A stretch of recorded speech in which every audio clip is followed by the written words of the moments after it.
Okay, taking a look at Codewars again with a 6 Caillou challenge, which is called Unique in Order. Implement the function Unique in Order, which takes as argument a sequence and returns a list of items of any elements with the same value next to each other and preserving the original order of elements. It doesn't initially strike me as too challenging, that. So it's going to pass through the list. The way I envisage this happening is we'll just read one item at a time. Oh, it takes a string, does it? Oh, okay. All right, so we'll read one item at a time, and then we'll add that to the array only if it doesn't equal the previous item type thing, apart from the first item. So, for I in range, the length of sequence that will pass through, so the length of the string. So as I goes from 0 to the length of the string, we're just going to have a previous character equals just blank, right? If sequence position I does not equal previous character, then we need an array, don't we? So we'll just call this list. Does not equal previous character. List.append, so add to the end of the list sequence I. Okay. And then we just return the list. I can't see that not working. Okay, so it's worked with the empty sequences, single element, but should reduce duplicates.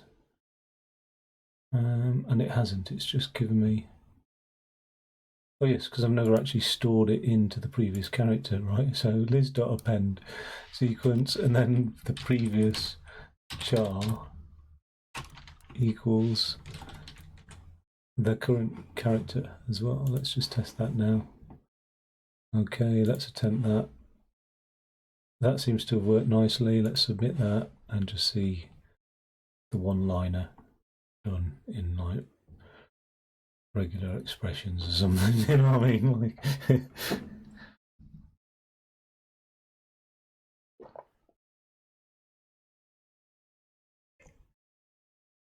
oh, it's almost the same, almost identical to what I've done. Now that seemed quite easy for a 6 Caillou ish. I mean, I know that some are going to be easier than others, but it really did. I've had some 6 Caillous that I thought, bloody hell, put them to one side. Okay, this is a 6 Caillou again, and it's called Summation.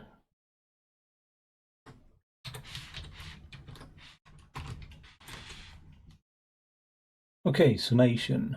Write a program that finds the summation of every number from 1 to none. The number will always be a positive integer greater than 0. Your function only needs to return the result. What is shown between parentheses in the example below is how you reach that result, and it's not part of it. Okay, so let me just, the number will always be a positive integer greater than 0. Okay. The function only needs to return the result. What is shown between the parentheses in the example below is how you reach that result, not part of it. Oh, okay. So this is like, not factorial, but something similar function from 1. Summation of every number, every integer then, not every real number. So we've got from 1, oh, so from 1 to, oh, so 2 is provided. Oh, okay. Mathematically, there must be a very easy function to do, because I'm going to end up, there is, isn't there? There is, somebody discovered a way. Don't you just like times the numbers by 2? Does it make sense? I was about to say, and then divide by 2. I mean, in my mind, all I would do is I would have the sum equals 0. All right, so from I in range num, okay, so it goes from 0 to number, but 0 doesn't matter because we haven't got a 0. 0, if we add 0 to sum, it's still going to be 0. Sum equals whatever I is. Oh, so we've got to do num plus 1 to include num, and then basically return sum. Is one way of doing it, I think. For I always end up getting this something in this statement wrong. Anyway, right. So that'll do that for those, and it will do it for all of them. But it's a not very succinct way of doing it. Thinking of computation time, and I think a more succinct way of doing it, and is I'm just trying to think mathematically how this was done.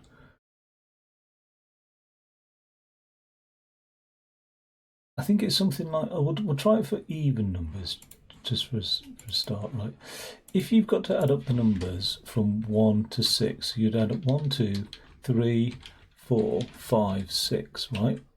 Now, it just so happens that those numbers add up to, well, this is the thing, right? You do 1 add 6 is 7, 2 add 5 is 7, 3 add 4 is 7.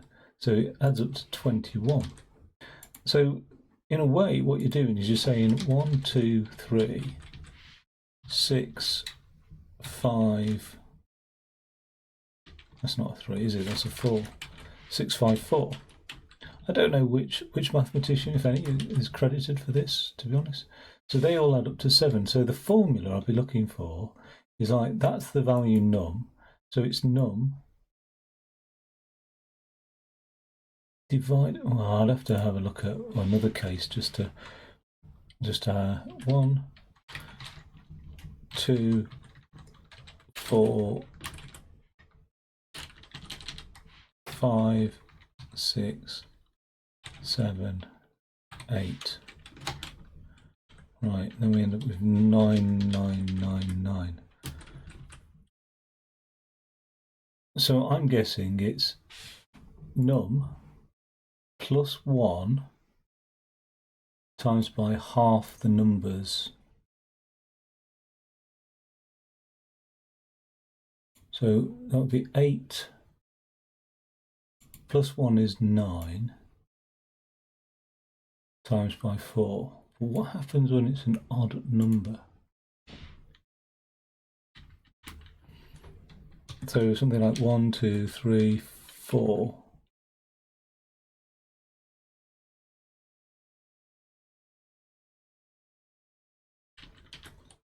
Five, 6, 7, right? What is the sum of that? Equals some. All right, the sum of that is 28.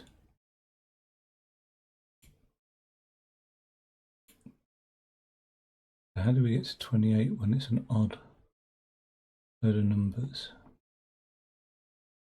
Do we add 1 to bring it up to? Well, let's just start back here. So 7, 6, 5. That's 8, 16, 24. Add the number in the middle, which is 4. Would this be quicker for large numbers? I think it would be, because it's mathematically easier, isn't it? You just say, if the number's divisible by 2, well, the other thing I could have done here is it added 1 to the number. So 8, oh yeah, it's the same as that, isn't it? 7 would be the same as that. So that adds up to 36. And to get back to 28 from 36, if this added up to 36, isn't easy.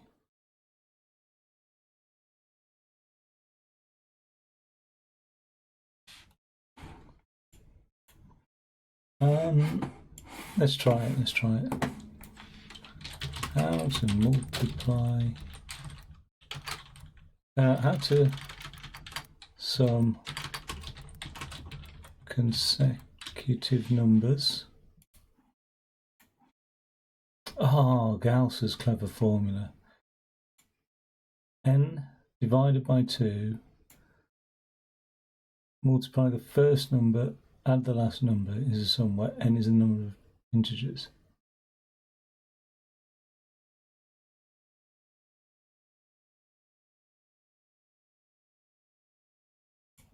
Okay. So n divided by 2, first number, add last number. Okay. So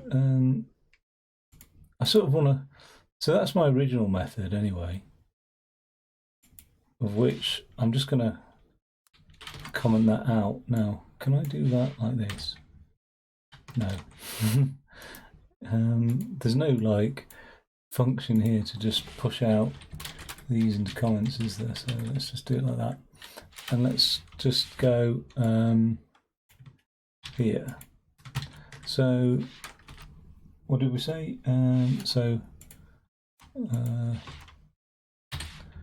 My initial method using Gauss's formula. I did suspect it was a mathematician who'd come up with this, even though it looks very simple in retrospect. What am I doing? Like, I think it was the total number, so sum equals num divided by 2, right? I'll just bracket anyway. Multiply 1, add num. So in the case of 3, this 1 add 3 is 4. 3 divided by 2 is 1.5. 1.5 times by 4 is 6. So all I need to do is just return that.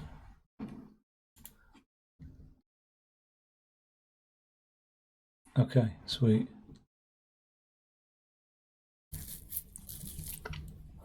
Which is computationally, I don't know. Yeah, well, multiplication is much computationally better than a for loop, isn't it? So I'll get rid of that original thing and go for some Gaussian brilliantness there. That as in Gauss is brilliant. Not what I've done. Sadly. Okay, so return some range that to that. And that is like the Gauss formula. Okay. That should be grouped with that, I think, quite obviously. Okay, cool.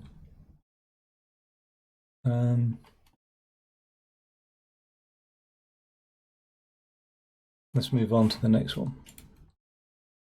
It's a nice Sunday like stroll through programming, isn't it? Is this a triangle? Oh god, is this going to be triangle numbers? I can't remember. I vaguely remember triangle numbers. What time are we on?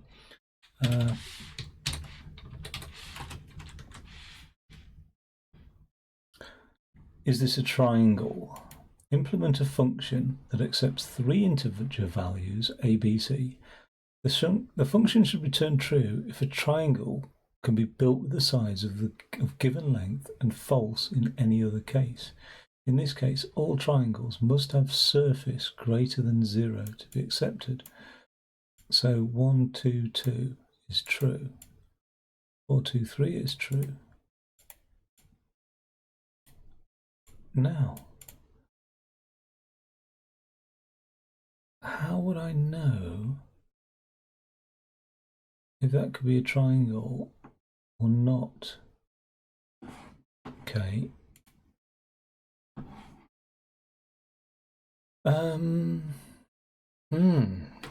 That's quite challenging. I think it, and this is probably not the most ideal way of doing things, but I think it's going to be a triangle if, say, one of the longest side, right? There's only one condition, and that's this side here and this side here are able to meet somewhere. Okay, ergo, I'd have to say this length here, so call that the longest length, and then call that any length, so A and B, right? A plus B has got to be greater than L. Can't be greater than or equal to, because if A plus B is L, then it will just be a straight line, won't it?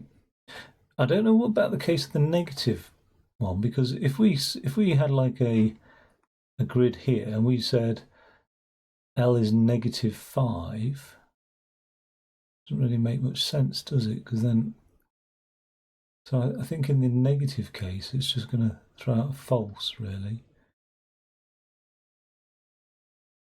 But over here, the negative case is false. That doesn't mean every negative case ought to be false, but it doesn't really make much sense to have a negative length, does it? Okay, so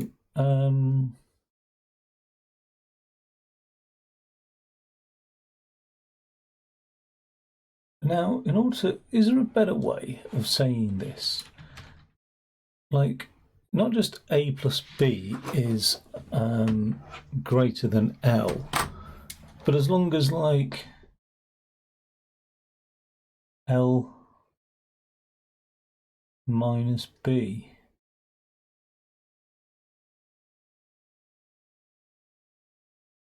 is greater than A, L minus A is greater than B.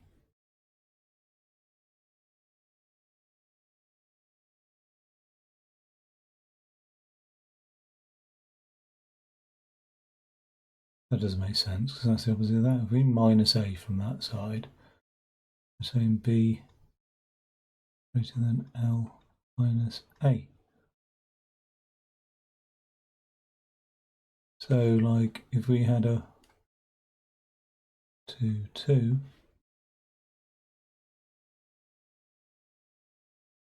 B is greater than 2 minus 1, yeah. So, we can either have A plus B is greater than L,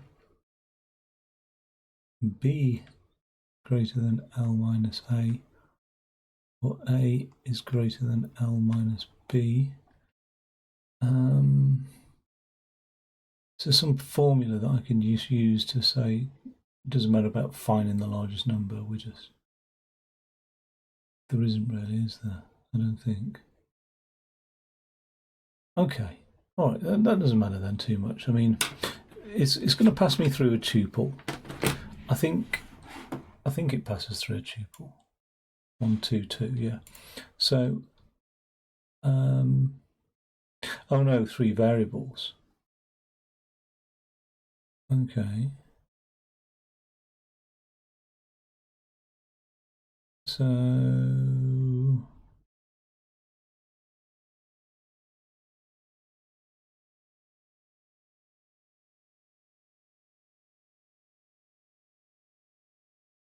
what I've got to do is, it's a horrible if statement, but if A is greater than B and A is greater than C, i.e. if A is the largest, But it would work with 2, 2, 2, so, and that's not satisfied then, because a triangle can be 2, 2, 2. So it's got to be if A is greater than or equal to B and greater than or equal to C,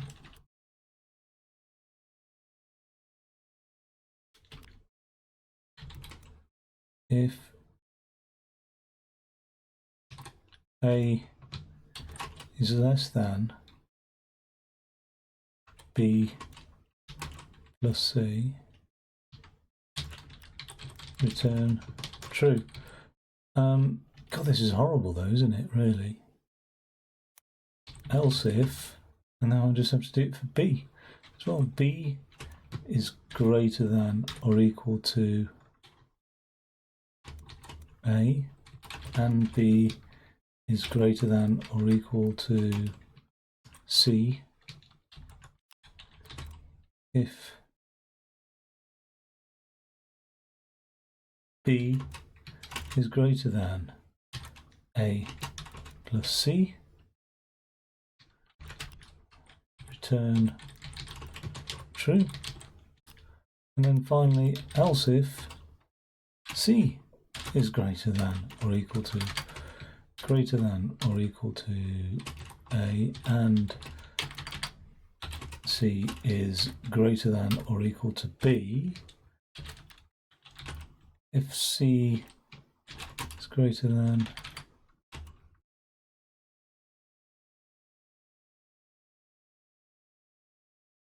doesn't matter, does it? It doesn't matter. All I have to do is prove one is greater than or equal to the other two added together.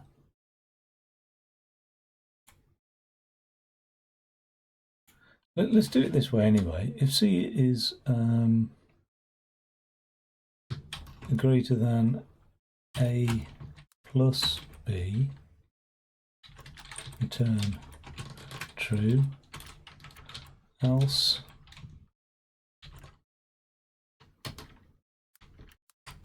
return false. Right, let's just test that.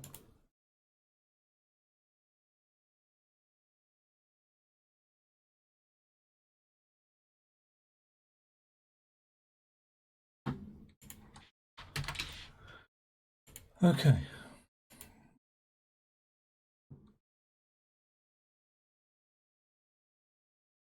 What happened here then? 1, 2, 2. Is 1 greater than... 1 can't be the 1 anyway. So what about this one? Is 2 greater than or equal to A and is 2 greater than or equal to 2? Yes, it is. Is 2 smaller? Smaller.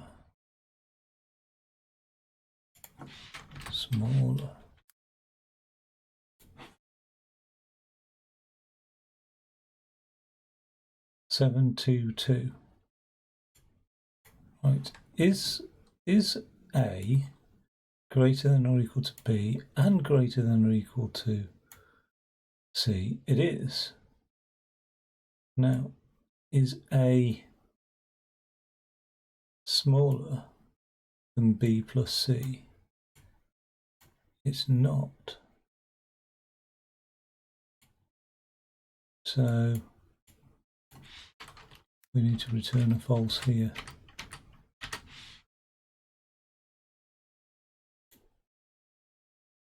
Okay. So I'm always finding the largest one. So that one works, okay.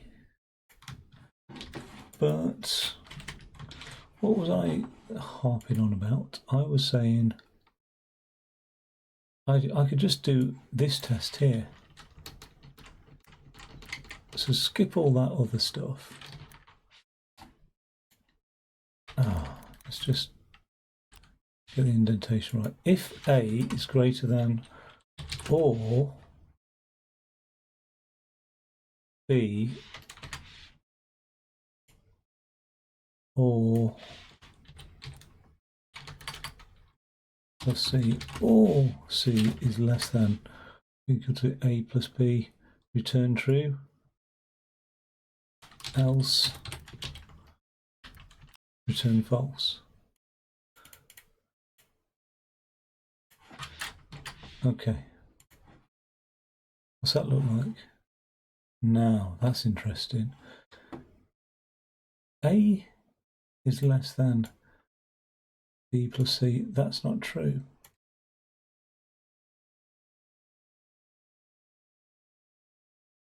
Oh, yeah, but that side is less than that plus that.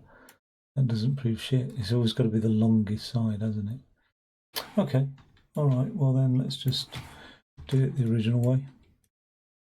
See what mathematical solutions have come up. And I've got to say, I do sort of, I'm more computer sciencey than mathematics, which is, I'd rather be the other way around. I was the other way around when I was younger. And so I do value the mathematical solutions much more than the computer science solutions, I've got to say. I think if you're going to get into sort of computational exercises, it's better to be mathematically oriented. It's easier to learn computer science. Return. Oh, now that's interesting. It is only going to return a true statement if all those inequalities are met. Oh, of course. One side's going back to the diagram then, and like just delete that. In any given triangle, what's that? That's not what I wanted. That's what I want. In any given, I don't know what's happening here. I'm accidentally clicking. Right, scrap that. Like, forget that bit there. In any given triangle, this side here will have to always be less than that side, add that side. Same again here, this will always have to be less than the sum of those two sides. And same again here, this will always have to be less than the sum of those two sides. So that is an obvious solution, definitely. And a neat one at that. Like, it's just so much more succinct than using my statements. I do like that, yeah, obviously. I mean, to me, that's clever. I think it's really more, it's a best practice, really. That's an interesting way of doing it, sorting it as an array.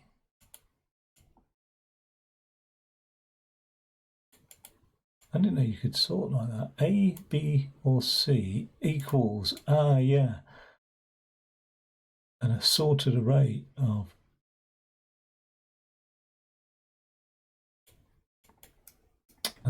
God. And that's quite cool as well. That's quite neat.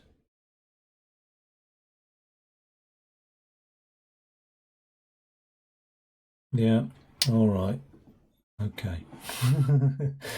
This is why I'm doing this. I love it. I absolutely love it. And the learning is superb. Okay, so string repeat. I don't think this is going to be, just by the title, I don't think it's going to be amazingly taxing, but we'll see. String repeat. Write a function that accepts an integer n and a string s as parameters and returns a string s repeated exactly n times. Oh. It's not that good actually at all.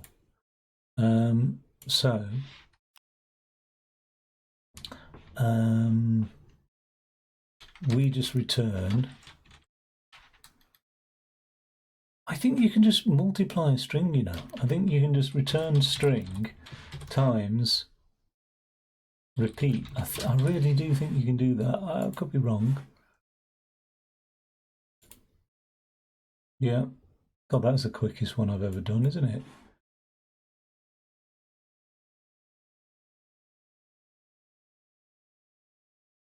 You see, that doesn't feel like a 6 Caillou at all. Look at the state of that. Is exact. Oh, well, no, that one's exactly the same as mine. Okay, all right, let's go on to the next one then. reversed strings. This might not be particularly taxing either.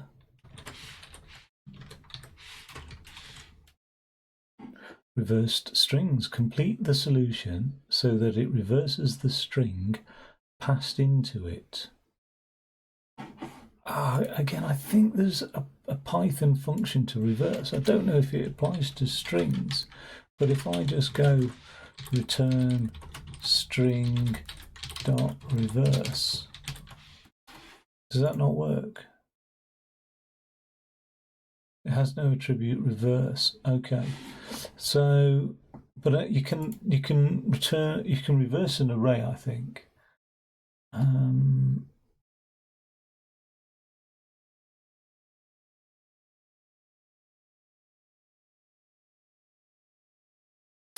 I think another way of reversing, and I'm really going to struggle with this, but I think it's like da-da, da-da.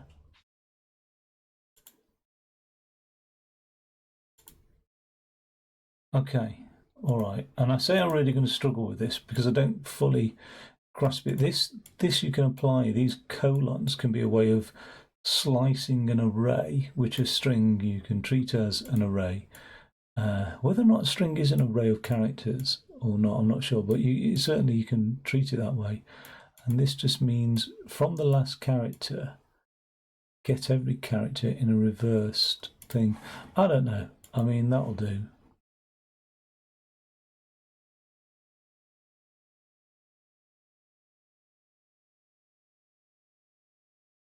Okay, yeah, I mean, that's exactly what somebody else has done as well as a solution.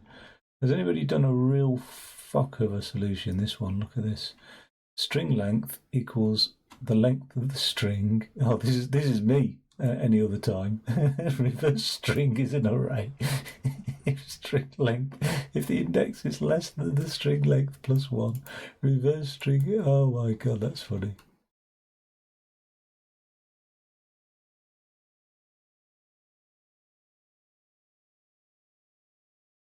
What have the comments said about this?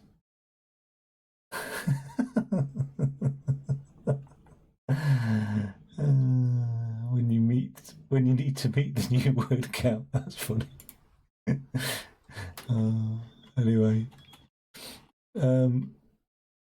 let's move on. What have we got next? Vowel count. I'm sure I've done this, or I've done. Oh no, I did a vowel thingy before, but not vowel count. Maybe.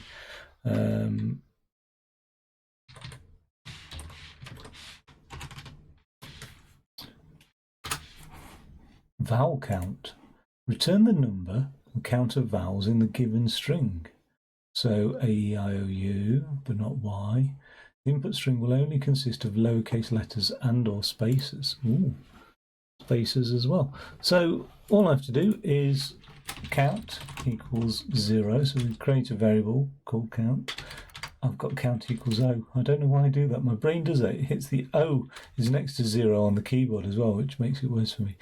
Okay, and then for I in range of the length of sentence, okay, if sentence I, oh, hello, if sentence I equals in vowels, right, so I've got to define vowels now. Vowels equals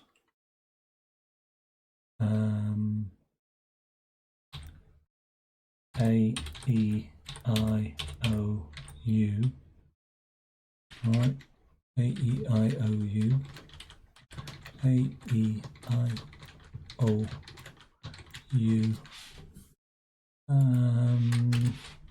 count, add 1 to count, return count, something like that. Okay, all right, no errors there. So as we go across that string, looking at each letter one by one, so for I in range length sentence, if that particular letter we're looking at is in the vowels, We just add 1 to the count. Cool, happy with that. Somebody's probably done it as a one-liner. I imagine it really could be done as a one-liner. I've seen things like that done as a one-liner. Return the sum 1 for let in input string if let in AEIOU. Yeah. Okay. That's quite neat, that method there as well. Return the sum. So is that a function then? I didn't know you could do that. I've been using sum as the name of a variable, but maybe it's not a function. 1 for let. Let's go on to the next one. Maybe I need to abandon the 7 and 8 Caillou stuff. If I'm getting to grips with this level 6 stuff. Time to move on from my little comfort blanket. Some of them I was looking at them yesterday, but I didn't bother recording any of it. And some of them will take hours, like quite some time. Wow, this is taking quite some time to load up actually, for some reason. Don't know why. Come on, what are you up to? It's not the submission that's the problem, it's just getting to the next kata for some reason, I don't know why. Oh, it's given up. Oh no, highest and lowest, right. You're given a string of space-separated numbers and have to return the highest and lowest number. Okay, all right. So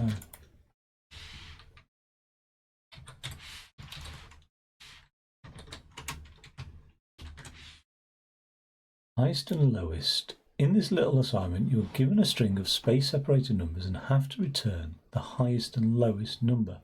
All numbers are valid 32-bit integers. You need to validate them. Oh, no need to validate them. There will always be at least one number in the input string. Okay, output string must be 2 numbers separated by a single space. And highest number is first. Okay. So in order to do that, right, that's a string. I can split that string into an array. So I can call that array number list, right?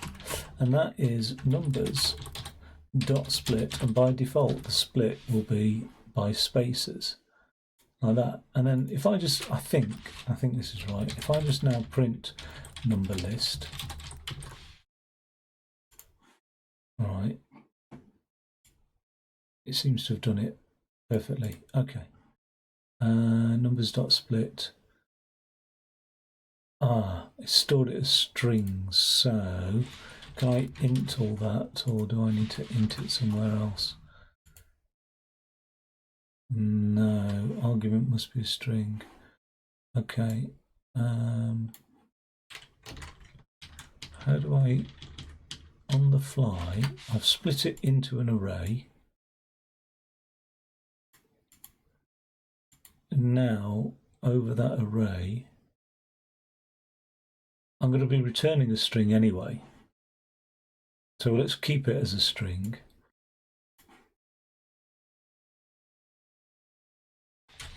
Okay, max, min equals 0, 0. Okay, so I've got two variables in there. No. Bugger that. I'm just going to, I'll just pull out the, so for I,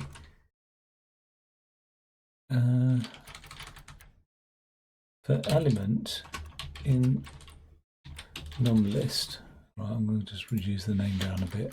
For element in num list, le equals int le, right. Now let's print num list. See, I think that converts each element in the number list to a number. Yeah. No. No, it doesn't. Or does it? No, it hasn't. There's still strings. Bastard. Is that because I can't change it on the fly whilst I'm...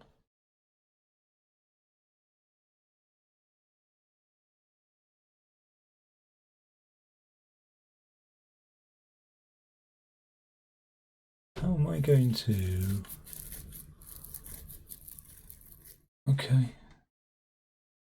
Num list 1. Num list 2. It's just an empty array. Num list 2 dot append. We'll just add and the element of the first array converted to an integer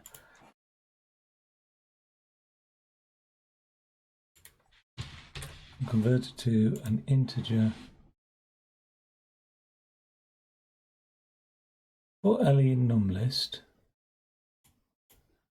Num list is not defined. No, of course it's not defined. So I renamed it, that's why.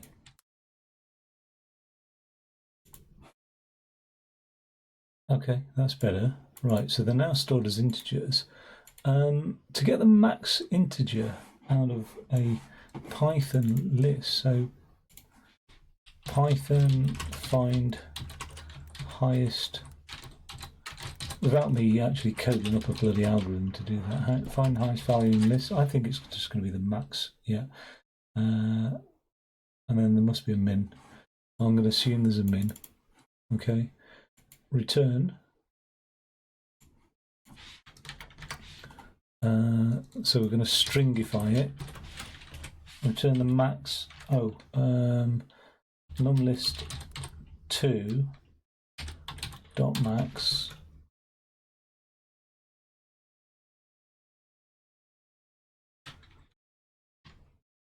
plus stringify num list 2 dot min, something like that, with a space in between them, something like that. Okay, what's that look like? So it doesn't like it. Why is that? No attribute max. Okay.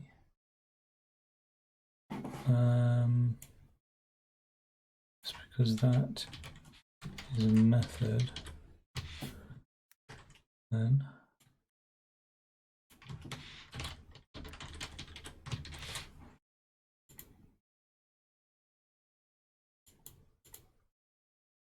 okay, that seems to have worked. There's quite a bit of code there, it would seem.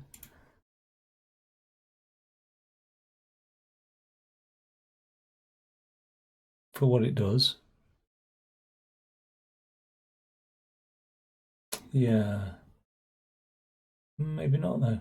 But, I mean, that's just sort of a refactored version of what I've written, so I'm okay with that. I'm happy with that. Let's go on to the next one. Convert number to reversed array of digits. Okay. So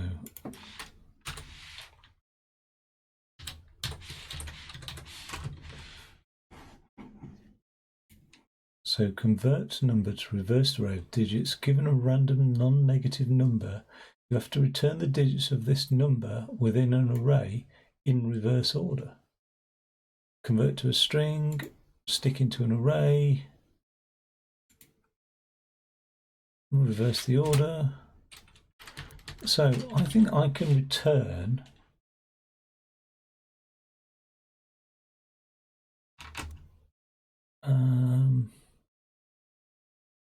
right, if we convert that to a string and we split the string on every character. Now, I mean, I'm just, you know, I'm not Googling answers, I'm just Googling functions. Python split string every n characters. That'll do, yeah, every n characters. Okay, how do I split into? Oh, of course, okay. Oh, Actually, I say of course.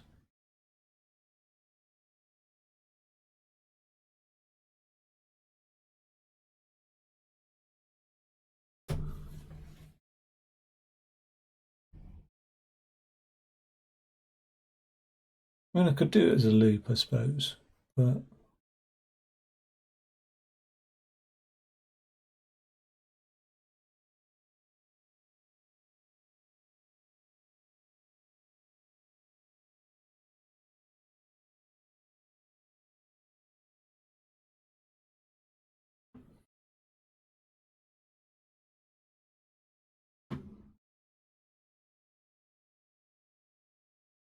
that's a neat one-liner, isn't it?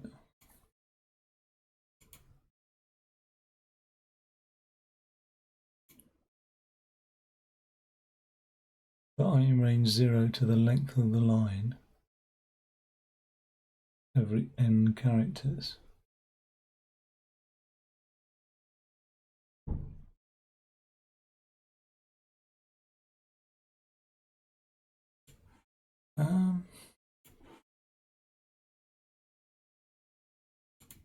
So to make an array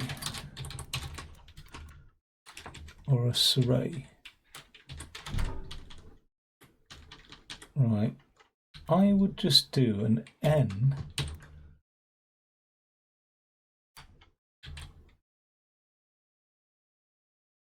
I for I in range 0 to the length of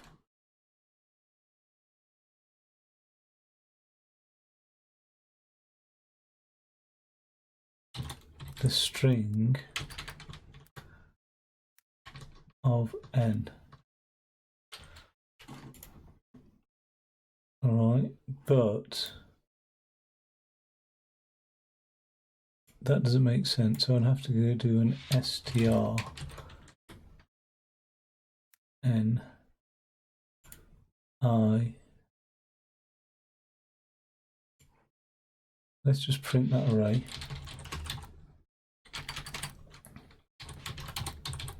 See what it looks like. Okay, so that's given me the strings.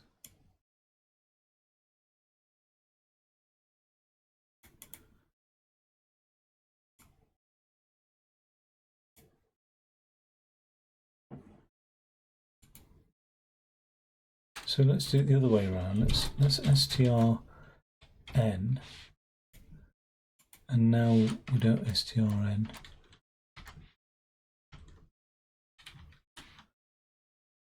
I think I might need to reassign that.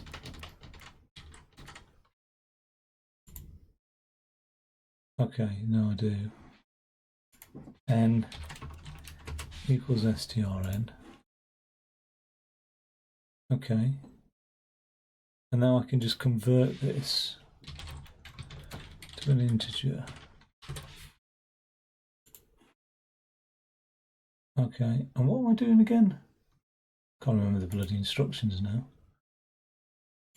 We have to return the digits within an array in reverse order. Oh, okay, in reverse order. Oh, right. And then print array.reverse. Okay.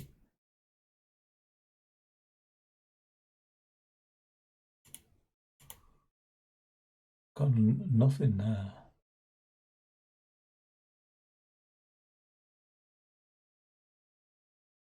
Why is it not printing that?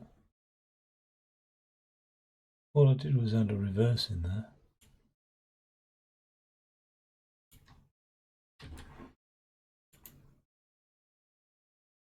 It's doing it like that, okay.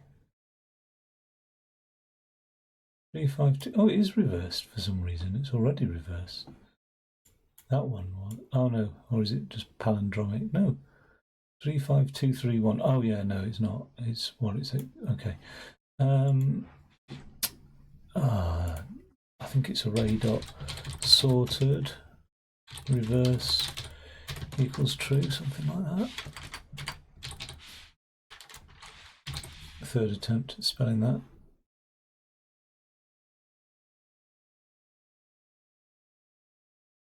Alright, array.sort.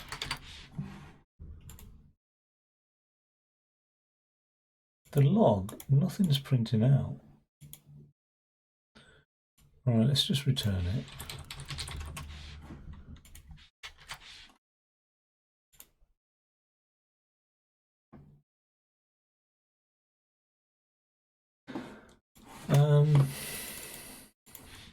I'm missing something. Python reverse list. Yeah, that'll do. Yeah, list. So there is a reverse function. Alright, prime numbers 2357, prime numbers dot reverse. So why didn't it like that then? Array dot reverse, unless I misspelt it or something, maybe there's that.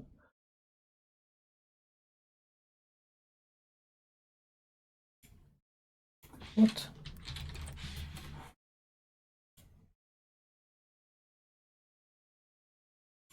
Oh, come on. Why does the print need brackets, but the return doesn't? Why is it not printing that bloody array out? Let's str that just in case there's something going on here.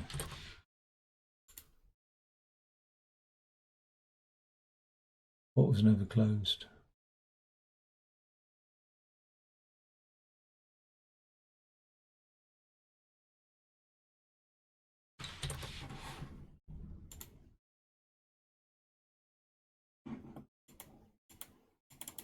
Printing none. The array's emptied, but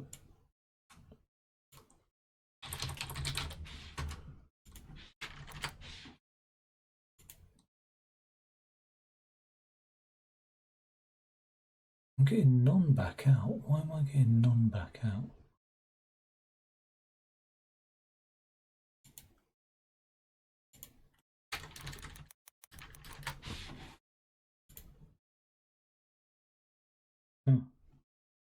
Work for that case. 35231. Right, so that dot reverse function is really screwing my array, but why? Why?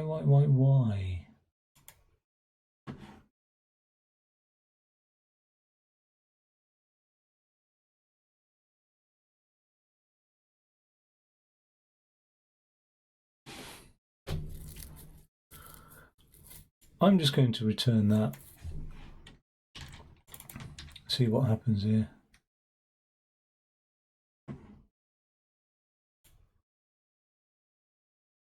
And then I'm going to dot reverse that. No, we're getting a none still.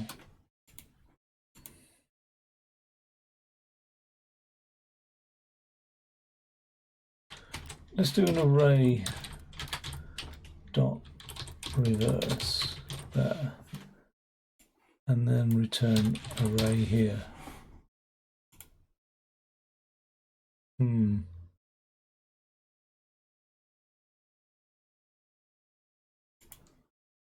don't know why that's that. Having that return dot reverse seems to really mess things up, and I wonder why.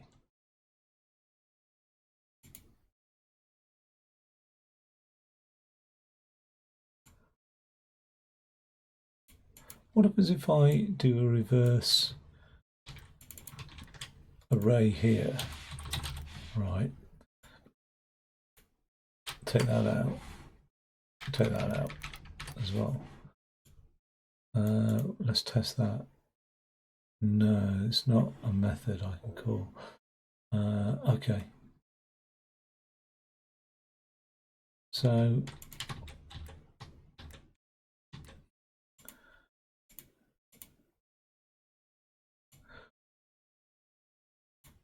can I? No, I tried that, didn't I? Very strange. That.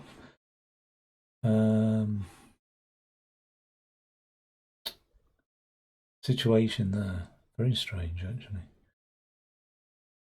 Oh, okay. That's how they've reversed it, and that's what I was looking for. That one line succinct, but I couldn't have done it unless I can put a dot reverse on the end, I was thinking. For x in reversed. Brilliant.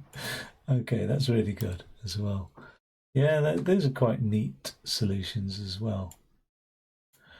Right, I think one more. I think ones and zeros, and that's a 7 Caillou, so that's not going to be that exciting, is it? But we'll see.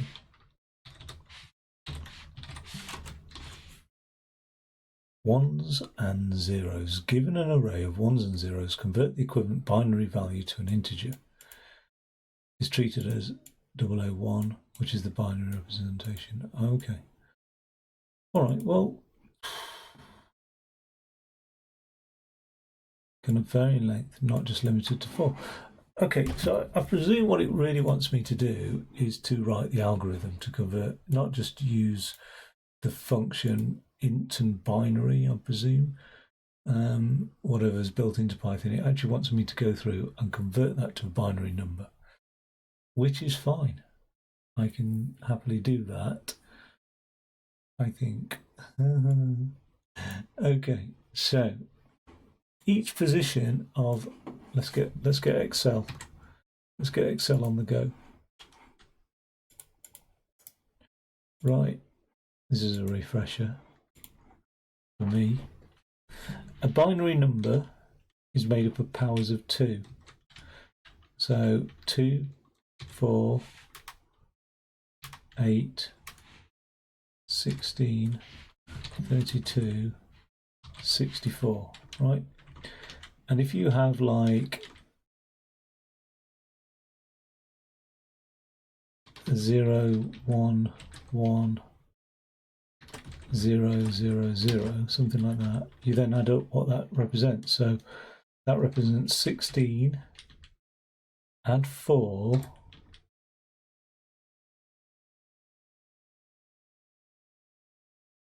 so that becomes 20.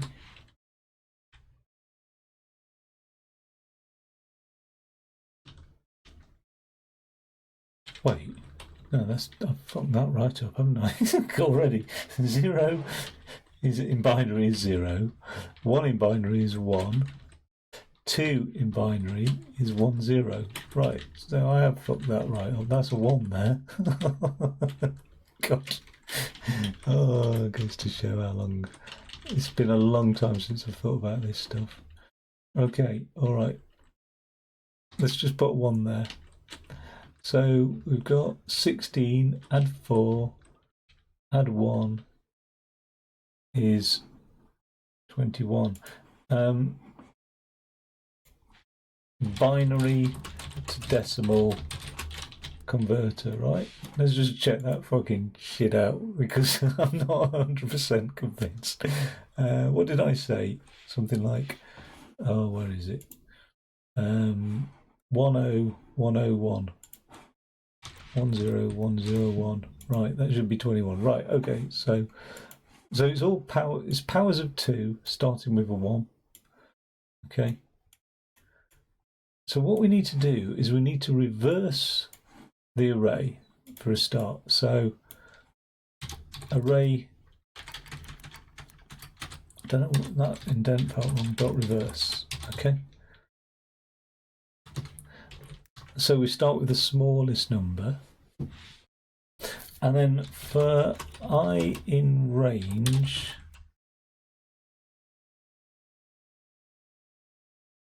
oh yeah, we'll do the sum. All right.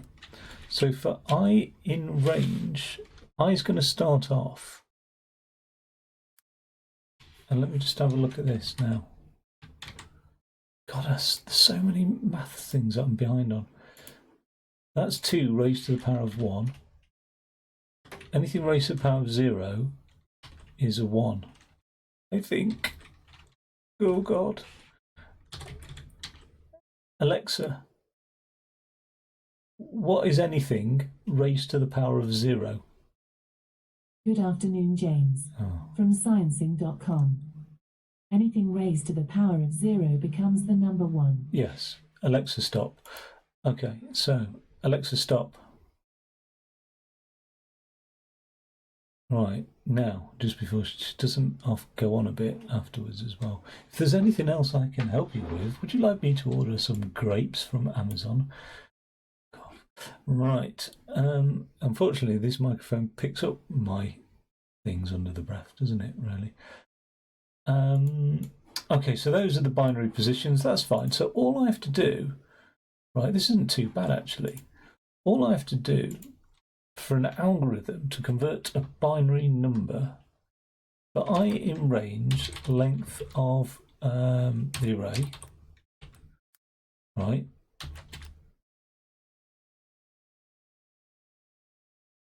If array position I equals a 1, yeah, it's not coming through as an array of strings, right? Sum add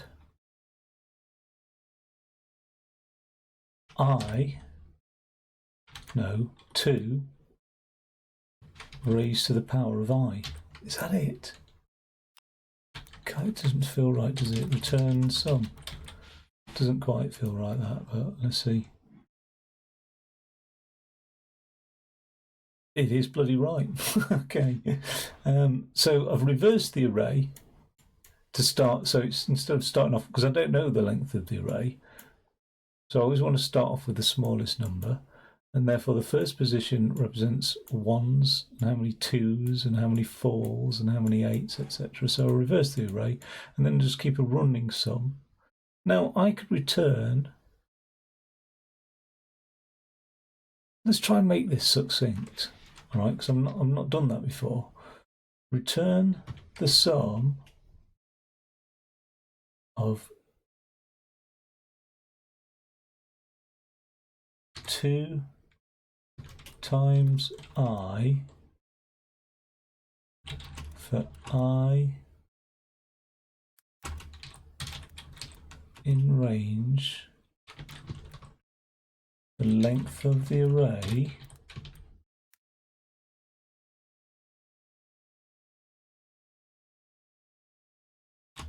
if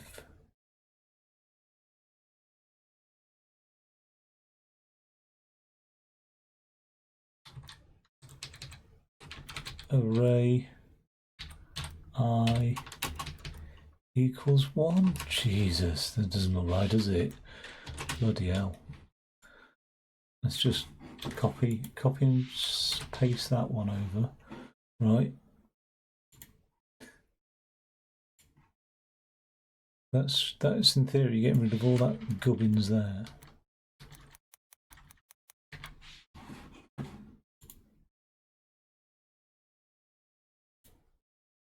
Bloody hell, it has worked. It's worked. Oh God, I'm so proud of myself for actually refactoring code in length of rate for I in range. If array I, how do I get this bit onto here? We've seen that done before, but where do I stick it? The sum of all of that. If array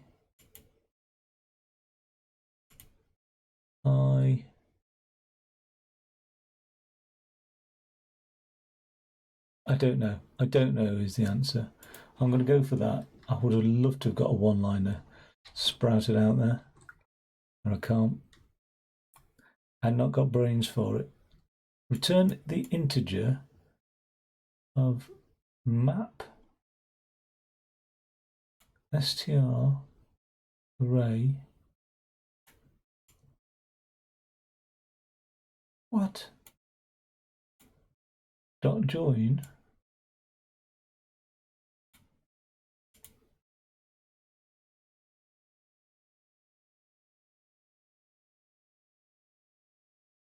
Integer value base. Oh, okay.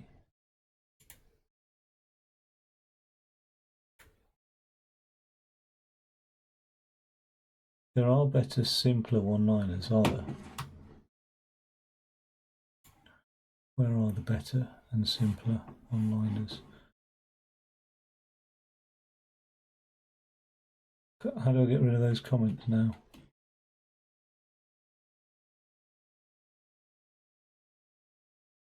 a digit in array, s equals s times 2 plus the digit.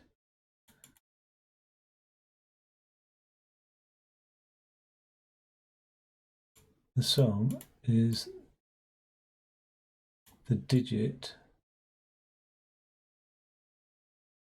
add 2, no, is whatever is in s. Oh, of course. Because it doubles every time, doesn't it? So whatever's already in the sum. No, that's not of course to me. It's worthwhile exploring these other solutions. And I mean, that's the thing. I could spend an hour on this one solution, including exploring all the other solutions. But it is a worthwhile exercise because it really gets you thinking laterally, and that is a real skill to have. Okay, list filtering. Let's do that. And the last one was supposed to be the last one, but this will be this one. Now, list filtering.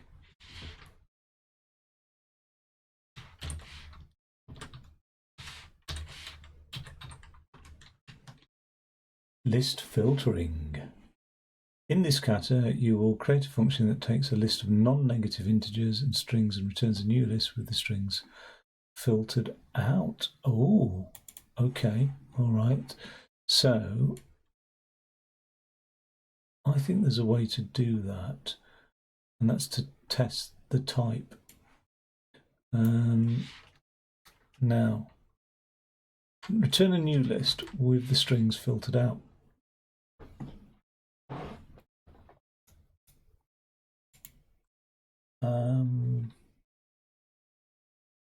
So for element in list, okay, so this is good. It's getting me Googling stuff anyway. Python test data type.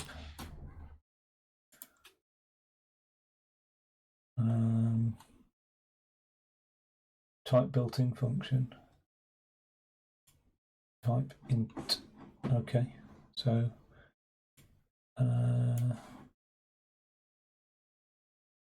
if Ellie, if type Ellie does not equal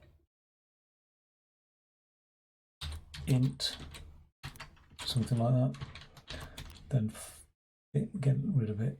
So is it delete Ellie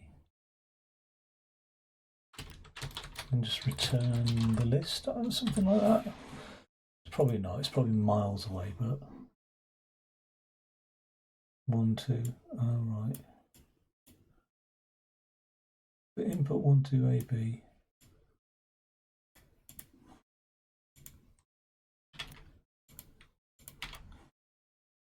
I don't think that's going to work because there is no.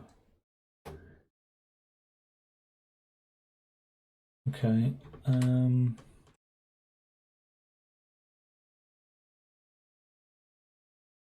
Oh, true.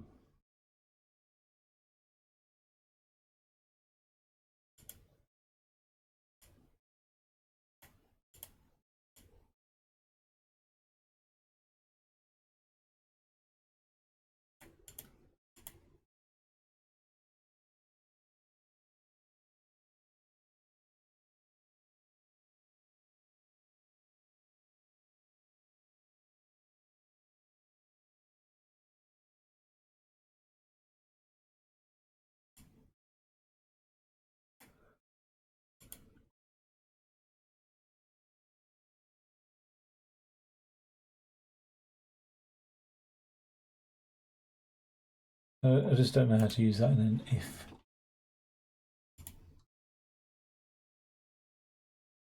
So method 1.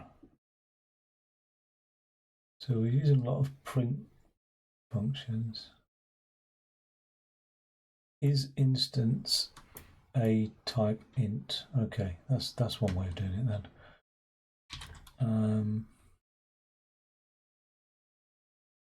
Oh, no, we can do it that way. Type a int. Okay, so Oh, I've got that. Type. If it's not an int, print, I don't know, blob. Blob, right. If it's not an int, print blob. Blob, blob. Right. So being as I've got blob, blob, and then this one I'm expecting a blob, blob, and I've got a blob, blob, and then this one I'm expecting a blob, blob, blob, blob, and I've got a blob, blob, blob, blob. Then what the fuck? Why is it not? Oh, it doesn't remove the element then, or something, or.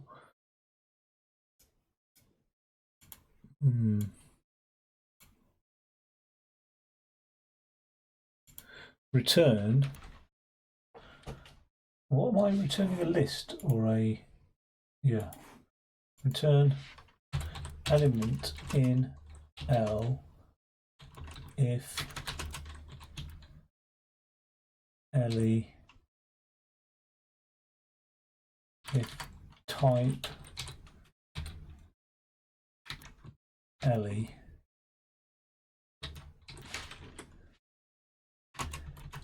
equals int, something like that, right?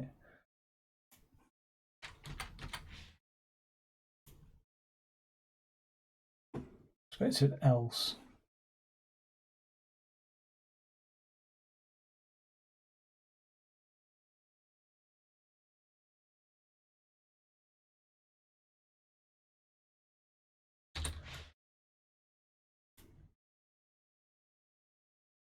Can't do that.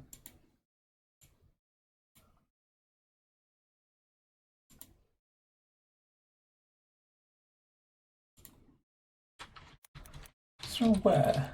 No, there isn't. LE, return LE in L, right?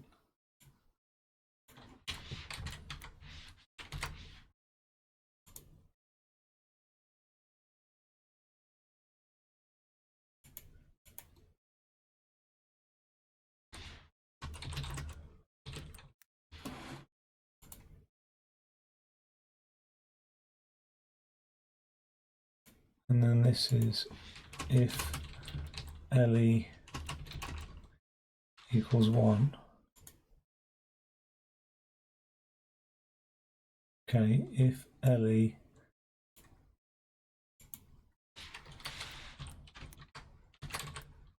int. Can I do an LE dot type?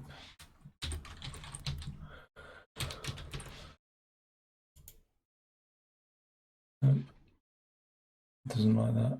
If type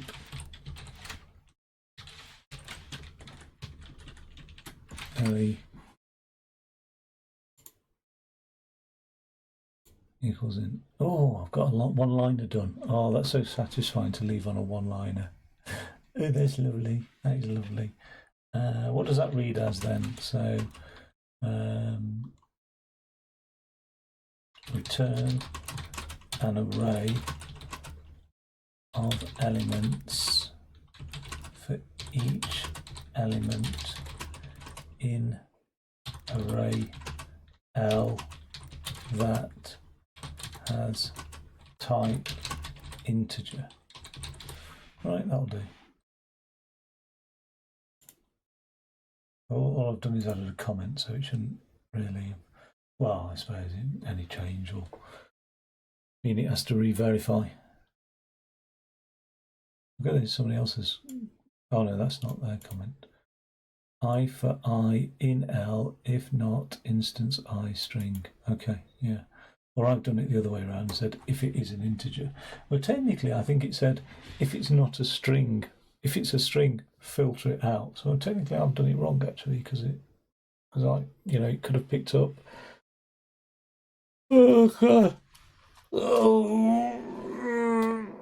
A different data type, but it might have said also in the rules that the data type list of non-negative integers and strings. Yeah, so it does specify non-negative integers. So by saying only integers. But anyway, yeah, I'm quite pleased with that. I managed to bash out a one-liner. Cool. I'm going to kick it and catch you another time. Thanks for watching.